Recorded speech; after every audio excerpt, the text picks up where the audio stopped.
100% ತೇರ್ಗಡೆ ಪ್ರಮಾಣ ತೋರಿಸಲು ಅಡ್ಡದಾರಿ ಹಿಡಿದರೆ ಶಿಕ್ಷಣ ಸಚಿವರು.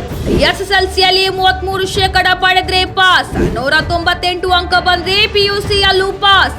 ಶಿಕ್ಷಣದ ಗುಣಮಟ್ಟ ಹೆಚ್ಚಿಸುವ ಬದಲು ಅಂಕಗಳೊಂದಿಗೇನೆ ರಾಜಿ ಮಾಡಿಕೊಂಡ್ರ ಮಧು ಬಂಗಾರಪ್ಪ. ರಾಜ್ಯದ ಎಸ್ಎಲ್ಸಿ ಹಾಗೂ ಪಿಯುಸಿ ವಿದ್ಯಾರ್ಥಿಗಳಿಗೆ ಭರ್ಜರಿ ಗುಡ್ ನ್ಯೂಸ್ ಸಿಕ್ಕಿದ್ದು, ಇದೇ ವರ್ಷದಿಂದ ಜಾರಿಯಾಗುವಂತೆ ಪಾಸ್ ಮಾರ್ಕ್ಗಳಲ್ಲಿ ಬದಲಾವಣೆ ತರಲಾಗಿದೆ.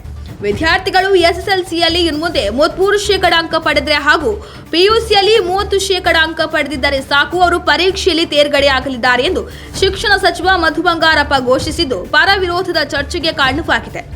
ಸಮಗ್ರ ಶಿಕ್ಷಣ ಕರ್ನಾಟಕ ಕಚೇರಿಯಲ್ಲಿ ಸುದ್ದಿಗೋಷ್ಠಿ ನಡೆಸಿ ಮಾಹಿತಿ ನೀಡಿದ ಶಿಕ್ಷಣ ಸಚಿವ ಮಧು ಬಂಗಾರಪ್ಪ, ಇನ್ನು ಮುಂದೆ ಎಸ್ಎಸ್ಎಲ್ಸಿ ಪರೀಕ್ಷೆಯಲ್ಲಿ 625ಕ್ಕೆ 206 ಅಂಕ ಗಳಿಸಿದ ವಿದ್ಯಾರ್ಥಿಗಳು ತೇರ್ಗಡೆ ಆಗಲಿದ್ದಾರೆ. ಪ್ರತಿ ವಿಷಯದಲ್ಲಿಯೂ ಆಂತರಿಕ ಮತ್ತು ಬಾಹ್ಯ ಪರೀಕ್ಷೆಗಳಲ್ಲಿ ಪಡೆದ ಒಟ್ಟು ಅಂಕಗಳು ಸೇರಿ ಕನಿಷ್ಠ 33 ಇರಬೇಕು.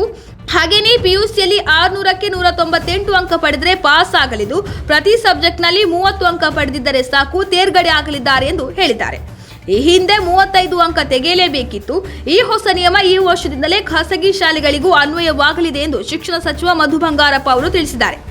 ಇನ್ನು ಈ ಬದಲಾವಣೆಯು ಪರೀಕ್ಷಾ ವ್ಯವಸ್ಥೆಯನ್ನು ಸುಧಾರಿಸುವ ಉದ್ದೇಶದಿಂದ ಮಾಡಲಾಗಿದೆ ಎಂದು ಸಚಿವರು ವಿವರಿಸಿದ್ದರೂ ಕೂಡ ಈ ನಿರ್ಧಾರದ ಬಗ್ಗೆ ಈಗ ಅನೇಕರು ವಿರೋಧವನ್ನು ವ್ಯಕ್ತಪಡಿಸಿದ್ದಾರೆ. ಇದು ಶಿಕ್ಷಣದ ಗುಣಮಟ್ಟವನ್ನು ಕುಂಠಿತಗೊಳಿಸುತ್ತೆ, ವಿದ್ಯಾರ್ಥಿಗಳಲ್ಲಿ ಪರೀಕ್ಷೆಯ ಬಗೆಗಿನ ಗಂಭೀರತೆ ಮತ್ತು ಆಸಕ್ತಿಯನ್ನು ಕಡಿಮೆಗೊಳಿಸುತ್ತೆ ಎಂದು ಹಲವರು ತಮ್ಮ ಅಭಿಪ್ರಾಯವನ್ನು ಹೊರಹಾಕಿದ್ದಾರೆ.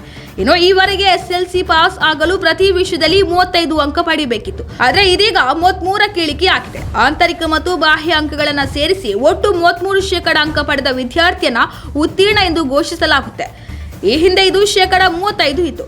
ಈ ಬದಲಾವಣೆಯು ಸಿಬಿಎಸ್ಇ ಮಾದರಿಯನ್ನು ಅನುಸರಿಸಲಿದ್ದು, ರಾಜ್ಯ ಪಠ್ಯಕ್ರಮದ ಶಾಲೆಗಳಿಗೂ ಅನ್ವಯಿಸುತ್ತದೆ. ಪ್ರತಿ ವಿಷಯದಲ್ಲಿ ಆಂತರಿಕ ಮೌಲ್ಯಮಾಪನದಲ್ಲಿ ಪೂರ್ಣ 20ಕ್ಕೆ 20 ಅಂಕಗಳನ್ನು ಪಡೆದರೆ, ಲಿಖಿತ ಪರೀಕ್ಷೆಯಲ್ಲಿ ಕೇವಲ 13% ಅಂಕಗಳನ್ನು ಪಡೆದರೂ ವಿದ್ಯಾರ್ಥಿಗಳು ಉತ್ತೀರ್ಣರಾಗಬಹುದು. ಇದುವರೆಗೆ ಆಂತರಿಕ ಪರೀಕ್ಷೆಯಲ್ಲಿ ಪಡೆದ ಪೂರ್ಣ ಅಂಕಗಳನ್ನು ಉತ್ತೀರ್ಣಕ್ಕೆ ಪರಿಗಣಿಸುತ್ತಿರಲಿಲ್ಲ. ಉದಾಹರಣೆಗೆ 20ಕ್ಕೆ 20 ಅಂಕ ಪಡೆದರೂ ಅದರಲ್ಲಿ ಕೇವಲ 7 ಅಂಕಗಳನ್ನು ಮಾತ್ರ ಲಿಖಿತ ಪರೀಕ್ಷೆಯ ಅಂಕಗಳೊಂದಿಗೆ ಸೇರಿಸಲಾಗುತ್ತಿತ್ತು.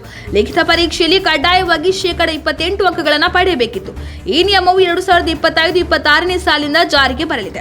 ಈ ವರ್ಷ ಪರೀಕ್ಷೆಗೆ ಹಾಜರಾಗುವ ಎಲ್ಲಾ ವಿದ್ಯಾರ್ಥಿಗಳು, ಪುನರಾವರ್ತಿತ ಅಭ್ಯರ್ಥಿಗಳು ಮತ್ತು ಖಾಸಗಿ ಅಭ್ಯರ್ಥಿಗಳಿಗೂ ಇದು ಅನ್ವಯವಾಗಲಿದೆ.